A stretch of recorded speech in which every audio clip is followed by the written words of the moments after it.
हिमालय से उतरकर गंगा हरिद्वार में समतल जमीन पर आती है। हरिद्वार की हर की पौड़ी में ही गंगा और मोक्ष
पिछले जन्म के अच्छे कर्म मुझे बाबा तेरा प्यार मिला। कोई पिछले जन्म के अच्छे कर्म मुझे बाबा तेरा प्यार मिला। कोई पिछले जन्म के अच्छे कर्म मुझे बाबा तेरा प्यार मिला। कोई पिछले जन्म के अच्छे कर्म मुझे बाबा तेरा प्यार मिला। जहाँ सारी दुनिया झुकती है, जहाँ सारी दुनिया झुकती है, मुझे वो आली दरबार मिला, दरबार मिला। कोई पिछले जन्म के अच्छे कर्म मुझे बाबा तेरा प्यार मिला। कोई पिछले जन्म के अच्छे कर्म मुझे बाबा तेरा प्यार मिला।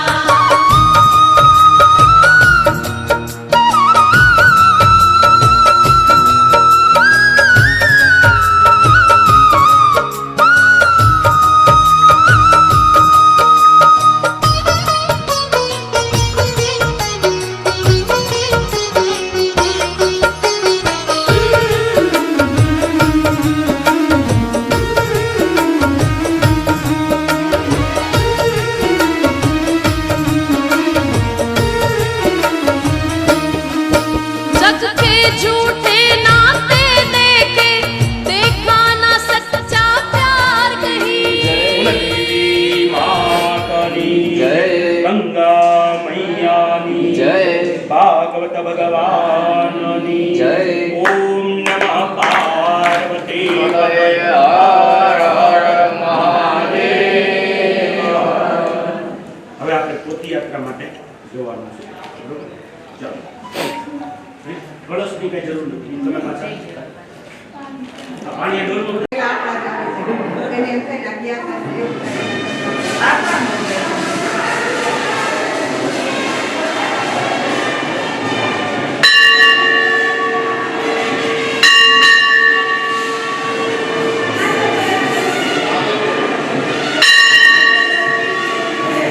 नमो स्वनन्ताय सहस्रमूर्तये सहस्रपादाक्षशिरोभावे सहस्रनाम्ने पुरुषाय शाश्वते सहस्रकोटियुगधारिणे नमः।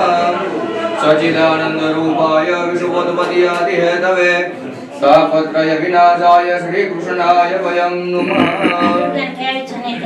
પાર્વતીને પંકજ ભગવતીને એ પાંચ બેનું અંતરાવન છે શંખચક્રમ સકિરીટકુંડલમ સપીતવસ્ત્રમ સરસીરુહેક્ષણમ સંહારવક્ષસ્થલકોસ્તુભશ્રિયમ નમામિ વિષ્ણું શિરસા ચતુર્ભુજં ભગવતે શંખ ચક્ર ગદા પદ્મ વનમાલી ઘનશ્યામ પીતાંબર સમન્વિત કમલા ભગવતી દેવીએ નમઃ નારાયણાય નમઃ નમસ્કારાન નમસ્કરોમિ વાગ્મી સ્વરૂપ ભાગવત પુરાણ દેવતાભ્યો નમઃ નમસ્કારાન નમસ્કરોમિ પુષ્પમાલિકામ માળા પણ ફૂલહારમાં ઓથી તમારા હાથમાં લઈ લો બોલે ભાગવત ભગવાન કી જય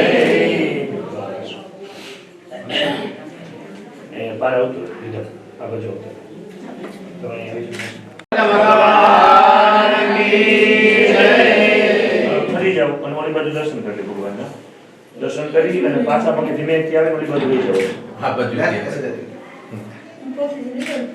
बहन दे देखना फोटो पड़ो न तारे हाल ले पड़ बहन दे देखो बहन हाँ बराबर એક ફોટો એક લેલો જી चलो હું બાજુ ઉપર મારે તો તમે હવે નીચે આવી જાઓ પાછા દેવ કરી રેલી ફોટો સરસ આવી ફોટો તમે કિતાબે કાળું બાકી ને બીજા પોથી બીજી પોથી જેની છે બેનો આવો બે श्री कृष्णाय वयं नमः શ્રીમદ ભાગવત પુરાણ દેવતાભ્યો નમઃ ધ્યાનાર્થ ગંધાક્ષત પુષ્પાણિ समर्पयामि મોટી પોથી કરના થઈ ગયા ને એની ઉપર બતાવો આગળ શિવજીને કાઈ લાગી આત્મા પુષ્પ ચોખ્ખા રાખી અને ભગવાન ઠાકોરજીનું ધ્યાન કરજો नारायणाय नमः लक्ष्मीदेव्यै नमः ध्यानार्थ गंधाक्षत पुष्पाणि समर्पयामि नमस्कारान् नमस्करोमि બીજા 5 બહેનો આવો હવે. જે આવ્યા હતા એના સિવાયના 5 બહેનો આવો.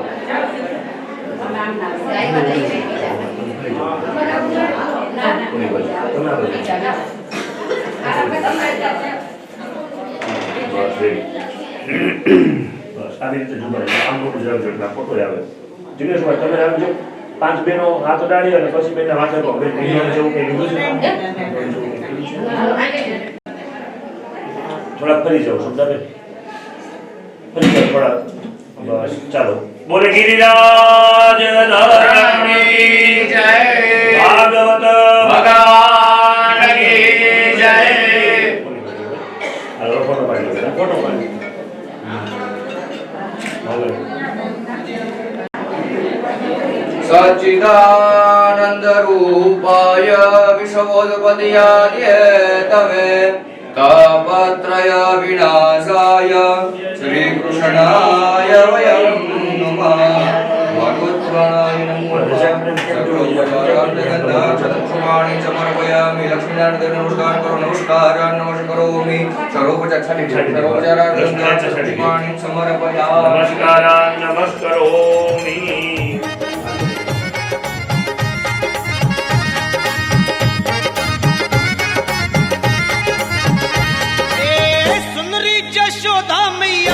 सुनरी जशोदा मैया तेरे नंदलाल रे कंकरिया से मटकी फोड़ी कंकरिया से मटकी फोड़ी मदन गोपाल रे कंकरिया से मटकी फोड़ी मदन गोपाल कंकरिया से मटकी फोड़ी ओ सुनरी जशोदा मैया तेरे नंदलाल रे कंकरिया से मटकी फोड़ी कंकरिया से मटकी फोड़ी मदन गोपाल रे कंकरिया से मटकी फोड़ी मदन गोपाल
पार ब्रह्म गुरु भगवंत। गुरु मेरी पूजा गुरु गोविंद, गुरु मेरा पार ब्रह्म गुरु भगवंत।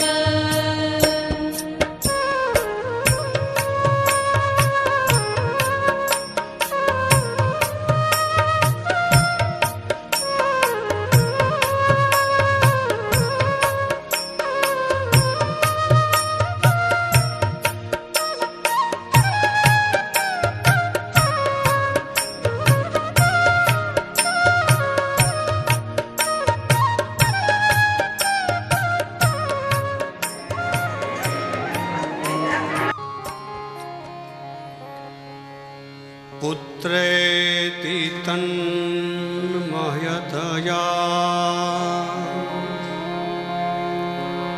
तरवो विनेदु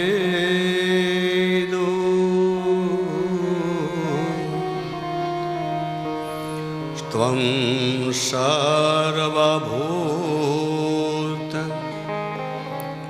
हृदयं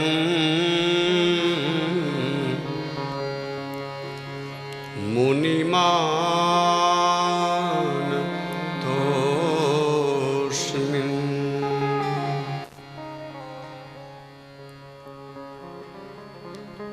श्रीमद्भागवत महापुराण की जय। श्री हरिद्वार धाम की जय। श्री भागीरथी गंगा मैया की जय। सद्गुरु भगवान की जय। कुलदेवी मात की जय। सर्वे पितृदेव की जय। ओम नमः पार्वती पतये हर हर महादेव। सदा सेव्या सदा सेव्या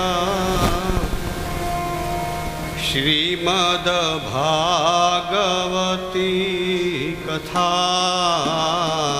सदा सेव्या सदा सेव्या श्रीमद्भागवती कथा। सदा सेव्या श्रीमद्भागवती कथा।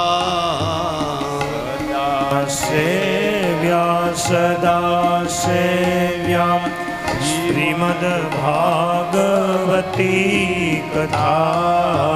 यस्याः श्रवणमात्रेण हरिचित्तं समाश्रये। यस्याः श्रवणमात्रेण हरि हरिश्चितं समाश्रयेत् यस्याः श्रवणमात्रेण हरिश्चितं समाश्रयेत् यस्या श्रवणमात्रेण हरिश्चितं समाश्रयेत् वसुदेवसुतं देवं कंसचाणूरमर्दनं બધા બોલો वसुदेवसुतं देवं कंसचाणूरमर्दनं वसुदेवसुतं देवं कंसचाणूरमर्दनं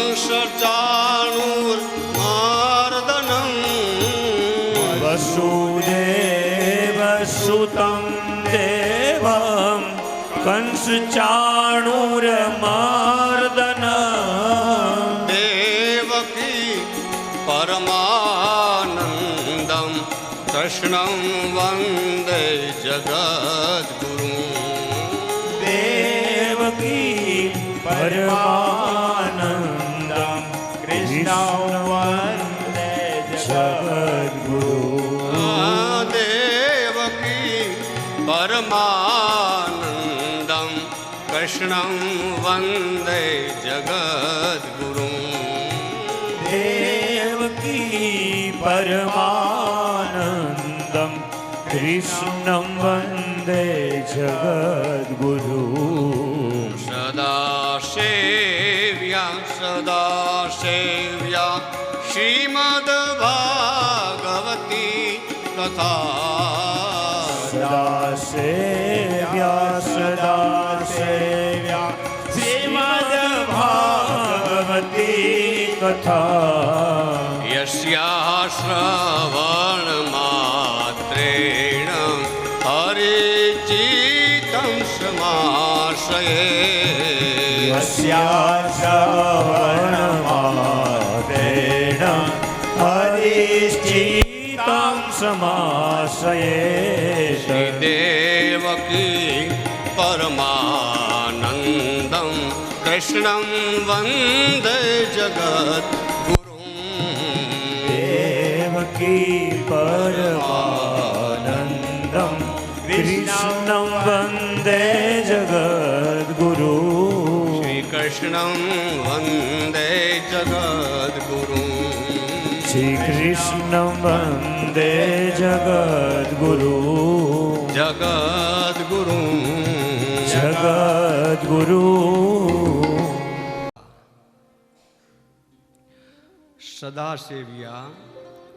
સદાસેવ્યા એવો શ્લોક છે ભાગવતનો. સનદકુમારો બોલ્યા છે સદાસેવ્યા.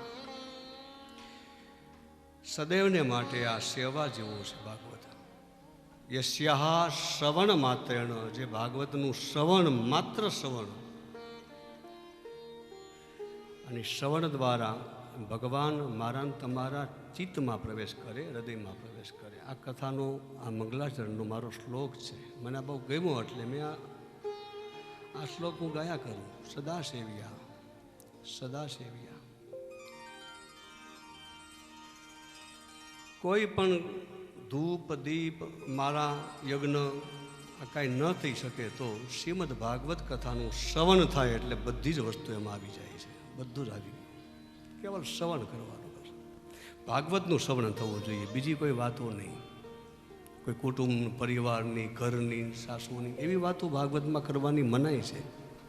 એવા દષ્ટાંત દેવા ખોટે ખોટા બધા. કેવલ ભાગવત કથા. અને આ પરમ પવિત્ર હરિદ્વાર ધામમાં પહેલી વંદના તો હું માં ભગવતી ગંગાજીને કરું કે ગંગાજી મને તમને અહીંયા કોઈ પણ સંજોગો એમાં યોગ આવીને અને અહીં સુધી પહોંચાડ્યા આપણને. મૂળ તો ગંગાજી જ પહોંચાડ્યા કહેવાય ને આપણને. ચાલી શકાય નહીં, જે કાંઈ સ્થિતિ હોય એ સ્થિતિમાં આપણે અહીં સુધી પહોંચી ગયા એટલે ખૂબ ખૂબ એનું આપણે એટલે કાંઈક તો આપણા પિતૃઓએ પણ આપણને થોડીક મદદ કરી હોય કે જાઓ ગંગાજીએ તમે અમને યાદ કરજો. અમને સ્મરણ કરજો.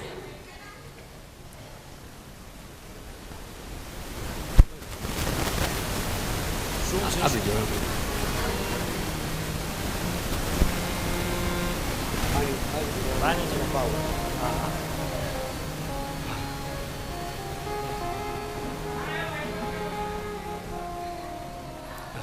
કાકા આવે છે ત્યાં.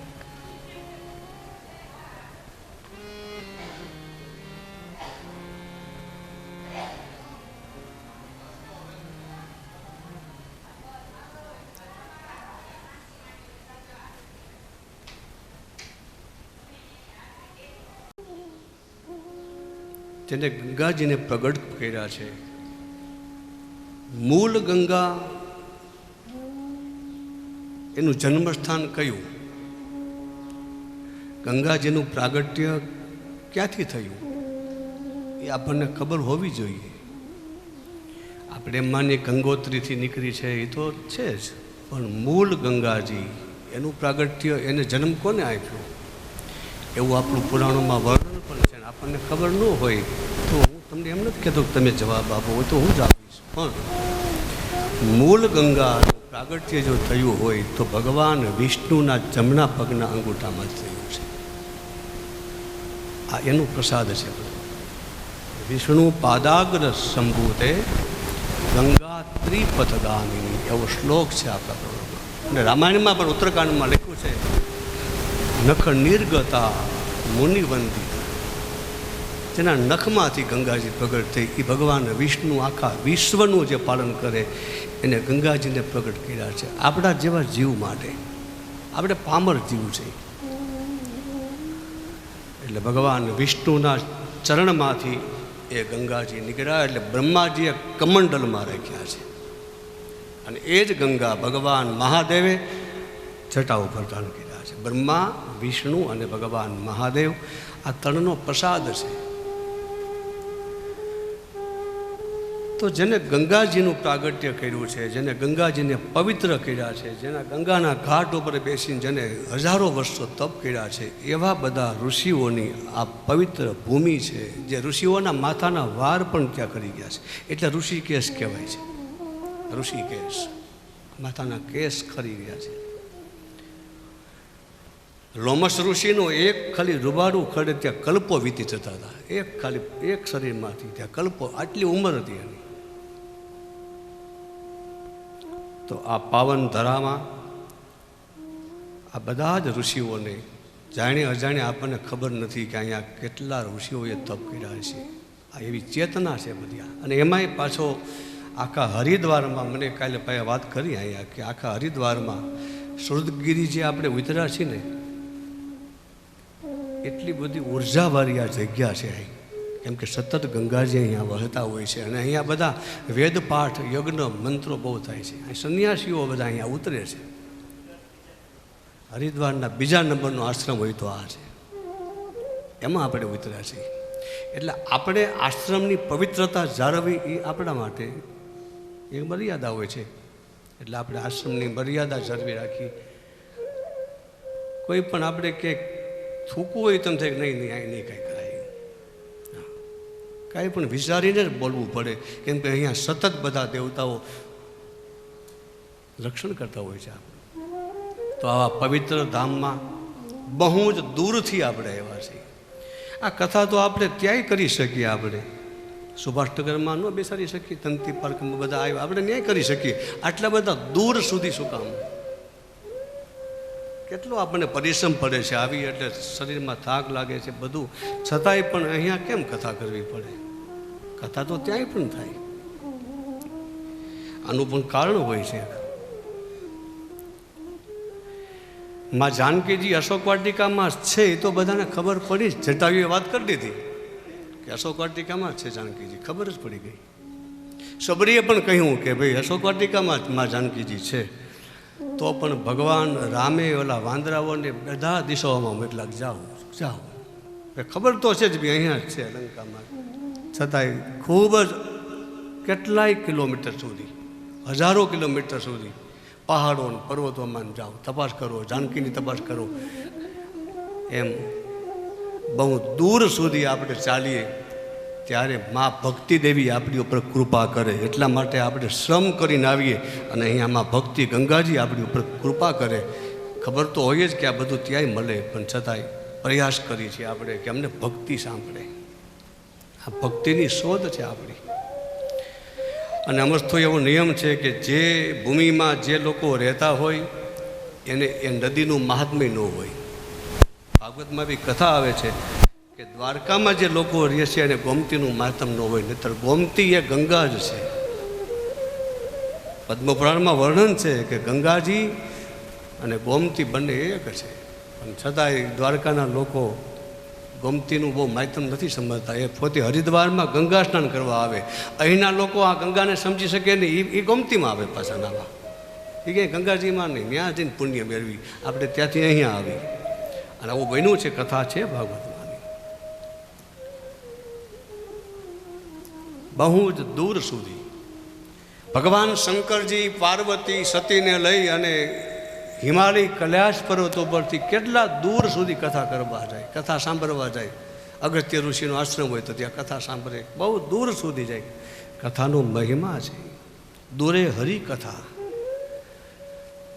આપણે ઘરે બેઠા કથા સાંભળી શકીએ એવી ટેકનોલોજી છે અત્યારે આપણા ઘરે, પણ છતાં એમાં સંતોષ નથી થતો. સામે બેસીને સાંભળવાનો મહિમા છે. તો શ્રીમદ ભાગવતની કથા પુણ્યને વધારનારી છે, પાપને ક્ષય કરનારી છે, અને અનેક પુણ્યના પ્રભાવથી જ આ આપણને કથા સાંભળે છે. તો આવા પવિત્ર એવા હરિદ્વાર ધામ, અને એમાંય પાછા અહીંયા 5 જગ્યાએ જે કથા થઈ છે ભગવાનની એટલે ભગવાન કૃષ્ણની. વિદુરજીએ અને મૈત્રેય મુનિએ પણ અહીંયા કથા કરી છે. એક કથા તો સુક્તાળ ભૂમિમાં થઈ છે. એક ભાગવત કથા હરકી પેઢીમાં પણ થઈ છે. અહીંયા આ ભાગવતમાં પ્રમાણ છે. અહીંયા જ્યાં વિદુરજીએ કથા સાંભળી છે, બ્રહ્મકુંડ છે, અને હરકી પેઢીનો જ મહિમા છે. ભલે સ્નાન બધી કરી શકાય, પણ એક શાસ્ત્રીજી વિદ્વાન છે ને કહ્યું મને કે હરકી પેઢીમાં આપણે અસ્થિ પધરાવીએ ગુજરી ગયા પછી, એટલે ત્યાં એ રાખ થઈ જાય, ચૂર્ણ થઈ જાય. એટલી ભૂમિ એવી છે એમાં કે એ પછી પૂરું થઈ જાય. ત્યાં આ બીજે ગંગાજી છે ત્યાં ન પધરાવાય, એટલે ત્યાં બ્રહ્મકુંડ છે. બ્રહ્મકુંડનો મહિમા પણ છે. હરિદ્વાર એટલે આપણી હરકી પેઢી છે. બ્રહ્મકુંડ હજારો વર્ષો પહેલાં ત્યાં ભગવાનની કથા ગવાણી. મૈત્રેય મુનિએ કથાના વક્તા બન્યા, વિદુરજી શ્રોતા બન્યા. કુશાવર્ત એટલે આ ભૂમિનું એક નામ છે કુશાવર્ત. એટલે જે કુશ એટલે દાબડો, જ્યાં આપણે એને દર્ભ કહીએ, દાબડો કહીએ. અને દાબડાનું આખું વન, ચંડીદેવી અને મનસા દેવીનો આખો જે પ્રદેશ એ દાબડાનું વન હશે હજારો વર્ષ પહેલાં. અને એ વનની વચ્ચે બેસીને પાર્વતી અહીંયા તપ કરેલું છે. એવો મહિમા છે. પાર્વતીએ ઘણા વર્ષો તપ કર્યું છે ભગવાન શિવની પ્રાપ્તિ માટે. આ જ ભૂમિ છે. કુશાવર્ત તેનું નામ છે. ભગવાન શિવનું અહીંયા પ્રાગટ્ય થયું. પાર્વતીએ તપ કર્યું એટલે ભગવાન શિવજીનું પ્રાગટ્ય થયું. આ ભૂમિ છે, એનું નામ છે બિલેશ્વર. બિલ્વક વન એવું નામ છે, બિલ્વક વન. હરકી પેઢીની બાજુમાં કોઈને આપણે કહીએ એટલે બતાવે બિલ્વક વન.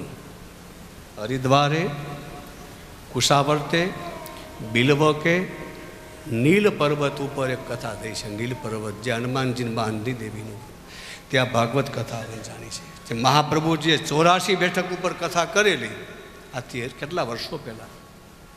એવી રીતે આ પણ હરિદ્વારમાં ચંડીદેવી, ત્યાં ભગવાનની કથા થઈ, ભાગવત કથાની. અને 5મી કથા થઈ છે જેને આપણે આ ભૂમિમાં બેઠા છીએ, જેનું નામ છે કણખલ. અને કણખલમાંય પણ શ્રીમદ ભાગવતની કથા મૈત્રેય મુનિએ વિદુરજીને શ્રવણ કરાવી છે. હરિદ્વારે, કુશાવર્તે, બિલ્વકે, નીલ પર્વતે, નાત્વા કણખલ ક્ષેત્રે પુનર્જન્મ ન વિદ્યતે.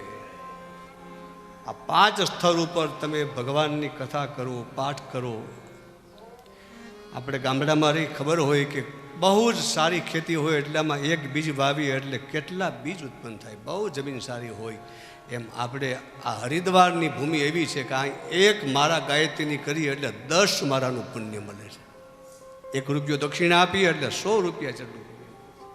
અહીંયા એક યજ્ઞ કરીએ એટલે અનેક યજ્ઞોનું ફળ મળે છે. એમ કે આ ભૂમિ એવી છે કે અહીંયા પુણ્ય આપણું ઉગે છે. અમુક ખારા બીજમાં આપણે પુણ્ય કરીએ ન ઉગે. એવી જમીન હોય કે ત્યાં બીજ બધા સુકાઈ જતા હોય છે. ત્યાં બીજ ગમે એટલું કિંમતી હોય પણ ઉગે નહીં, તમે શું કરો? તો આ ભૂમિ ઉપર આવવાનું કારણ એ છે કે અહીંયા જે કાંઈ કરીએ આપણે, ગાયત્રી મંત્ર જપીએ, ઓમ નમો ભગવતે વાસુદેવાયનો મંત્ર જપીએ, યજ્ઞ કરીએ, ગંગાજીના તટ ઉપર બેસીને મૌન બેસીને કોઈને ખબર ન પડે એમ ગાયત્રીની એક માળા કરીએ.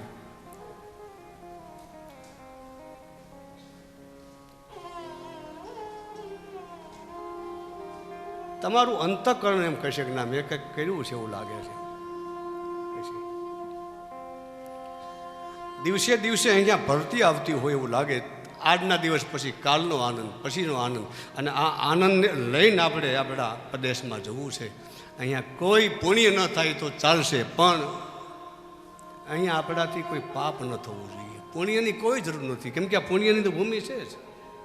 આપણે એમ થાય કે આપણે પુણ્ય કરી લઈ, દાન પુણ્ય કરી, બ્રહ્મભોજન કરાવી, ભંડારો કરીએ, થાય તો કરવું, પણ એ ન થાય તો કોઈ ચિંતા નહીં.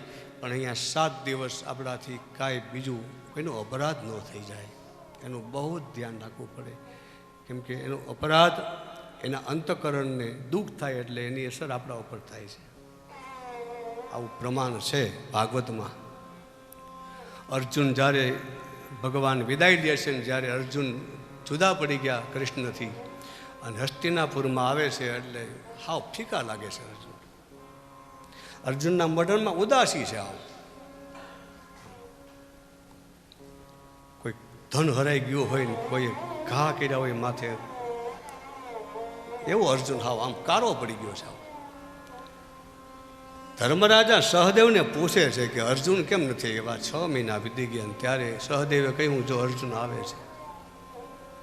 ધર્મરાજાએ અર્જુનના સામું જોયું એટલે અર્જુન જેવું એને લાગ્યું જ નહીં કે અર્જુન નથી સહદેવ. મોટા ભાઈ અર્જુન પોતે જ છે. અને પછી ધર્મરાજ અર્જુનને એમ પૂછે છે કે અર્જુન તારું મોઢું આટલું બધું શ્યામ કેમ થઈ ગયું, આટલો બધો કારો પડી ગયો? અહીંથી ગયો ત્યારે તેજસ્વી હતો. અને પછી ધર્મરાજાએ આખું લિસ્ટ ભાગવતમાં લખ્યું છે. વાંચજો તમે કે અર્જુન તું દ્વારકાથી આવે છે તે કંઈ પાપ નથી કર્યું ને, કોઈ બ્રાહ્મણનો અપરાધ કર્યો નથી ને, કોઈ ગાયોનો વધ નથી કર્યો ને, કોઈના મન દુભાવ્યા નથી ને, તે અગ્નિમાં જે આહુતિ આપતા હોય બ્રાહ્મણોને અટકાવ્યા નથી ને, ગાયોની હત્યા નથી કરી ને, તે કૃષ્ણને કંઈ કહ્યું તો નથી ને, ગોમતીમાં સ્નાન કર્યું હોય તો ત્યારે અપરાધ નથી થયો ને. આવા કેટલા કેટલા ધર્મરાજા અર્જુનને કહે છે કે તે શું કર્યું હતું, આટલો બધો કેમ ગોમતી સ્નાન કરીને કૃષ્ણથી જુદો પડીને આવ્યો? કારણ આ અપરાધો ભાગવતમાં લખ્યા છે કે આપણે કોઈ તીર્થમાં જઈએ ને જો અપરાધ કરીને આવીએ તો આપણું અંતઃકરણ ડામાડોળ જેવું થઈ જાય. ગંગાજી સ્નાન કરીને ઘરે જાય તો આપણને શાંતિ ન મળે. એનું કારણ કે આપણી છાયા આપણી પાછળ દોડતી હોય. આપણે અપરાધ કર્યો હોય, આપણે એમ નહીં માનવું કે આપણે બધું અહીંયા પૂરું કરીને, એવું નથી. આપણું કર્મ આપણને શોધી લે, ગમે ત્યાં હો તમે, ગમે ત્યાં હો. હજારો ગાયોને તમે ઊભી રાખો અને એમાં વાછરડાને તમે છોડો એટલે વાછડું પોતાની ગાયને ગોતી જ લે છે. આ નિયમ હોય છે.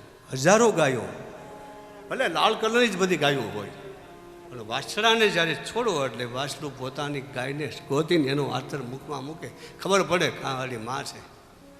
હજારો ગાયોમાં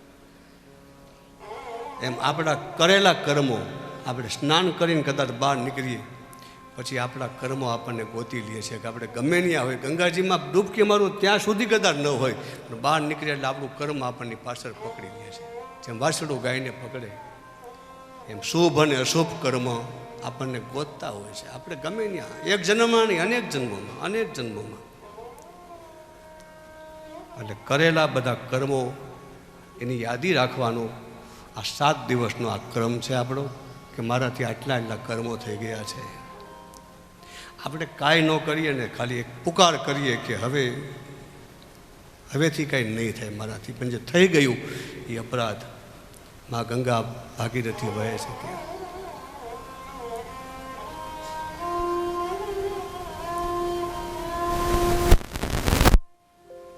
છ અધ્યાય છે શ્રીમદ ભાગવતના મહાત્મ્યના, અને પદ્મ પુરાણમાંથી લીધા છે.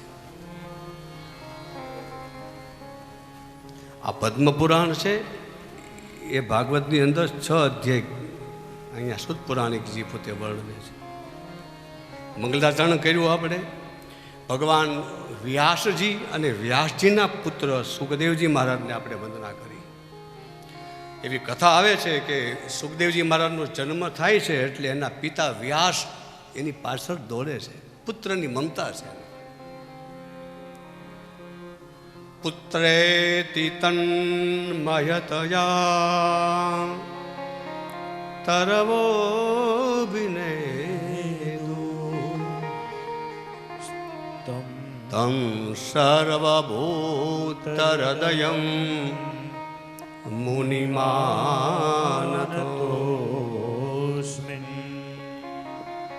વ્યાસજી પુત્રની પાછળ દોડ્યા. માતા દેહૂતી એના પુત્રને એમ કહે છે, બેટા તો પુત્ર, એની વાત તો છોડો. ભાગવતમાં તો એવું લખ્યું છે કે વસુદેવ અને દેવકીએ પણ કૃષ્ણને ઓળખી ન શીખ્યા. દ્વારકામાં રહેતા હતા કૃષ્ણ, છતાંય પણ દીકરો માનતા હતા, મારો પુત્ર છે. નારદજી આવ્યા અને પછી એની આંખ ખોલી કે તમે આને દીકરો માનો છો, હજી ખબર નથી તમને? એટલી માયા ભગવાનની. રાતના 12 વાગ્યે મથુરાથી મૂકવા તો વસુદેવ જ ગયા હતા, પણ છતાં એની માયા એવી હતી કે એને દીકરો જ લાગતો હતો. ક્યારેક એને થાય કે ભગવાન છે, વળી પાછી માયા આવી જાય એટલે કે મારો પુત્ર છે. તે દ્વારકા સુધી આ કથા હાલી. ત્યાં એને એમ થયું કે હજી મને શાંતિ નથી, એટલે નવ યોગેશ્વરોની આખી કથા ત્યાં સંભળાવી. પછી એ કથા ત્યાં આવી. પુત્રની મમતા તો જુઓ તમે. એટલા માટે આપણા શાસ્ત્રોએ પુત્રની મમતા, સ્ત્રીઓની મમતા, ધરતીની મમતા, કુટુંબ પરિવારની મમતા, એ મમતાનો ત્યાગ ધીરે ધીરે થશે તો જ આ જીવને શાંતિ મળશે. એટલે આ કથા આપણે ભાગવતમાં છે. બધાની મમતાઓ છે. અને છોડો, પૂજ્યપાઠ ડોંગરજી મહારાજ એમ કહેતા કે પુત્ર જ આપણને તારી દે એવું ક્યારેય ન માનવું. ડોંગરજી મહારાજ, પાંડુરંગ દાદા આઠવલેજી, મેં સાંભળ્યા છે એમ કહેતા કે દીકરો જ કાંઈ મને તમને તારી દે એવું મનમાં ન રાખવું. આવા મહાપુરુષોની આ વાતો છે. એવું નથી કે પુત્ર તારી દે. પાડોશી હારો હોય ને તો આપણને તારી દે, એ આપણને બાવડું પકડીને લઈ જાય. પાડોશી હોય તો લઈ જાય. પાડોશી આ બધું એ બધા તારે છે આપણને, અને આપણે તરવા જ માટે આવ્યા છીએ. બીજાને આપણે તારીએ અને આપણે પણ તરીએ. એટલે મારો કહેવાનો ભાવ એ છે કે પુત્ર હોય તો એનું કાંઈ સુખ દુઃખ એવું મનમાં ન લઈ આવવું, ન હોય તો ચિંતા નહીં. ડોંગરીજી મહારાજને કંઈ હતું જ નહીં. ઘણા ઋષિઓ છે એને એમ કહ્યું છે કે પુત્ર ન હોય. અને એક વાત તો ગીતાજીમાં જ ભગવાને કહી છે. ભગવાન કૃષ્ણ અર્જુનને કહે છે કે અર્જુન, તારો ઉદ્ધાર તારે હાથે જ કરવાનો છે. એમ આપણે બધાને ઉદ્ધાર આપણે જ કરવાનો છે. કોઈ એમ કે અમે ગયા પછી કથા કરાવજો, ગરુડ પુરાણ, એ શું કામ આશા રાખવી જોઈએ? કરવું તો કરે, એ તો એના માટે કરે છે. અને એ જે કરે છે ને એ દેહની ક્રિયા છે, જીવની નથી. યાદ રાખજો, પિંડદાન કરવું એ આપણા દેહની ક્રિયા છે. દેહ અને જીવ બે અલગ અલગ હોય છે. શિફરમાં પાણી હોય ત્યાં સુધી બધું એક જ લાગે. છોટલા, કાટલી, અંદરનું જે સફેદ એવું ટોપરું, અને એમાં પાછું પાણી. 4 આવરણો આવ્યા. એક શિફરમાં આવરણ 4, પણ પાણી સુકાઈ ગયા પછી બધું અલગ થઈ જાય છે. પાણી હોય ત્યાં સુધી જ બધું એક લાગે. શિફરનું પાણી સુકાય એટલે અલગ અલગ થઈ જાય. એમ સંસાર ત્યાં સુધી લાગે કે બધા મારા છે. અલગ થઈ જાય એટલે આપણો આત્મા જુદો પડી જાય છે. જુદો.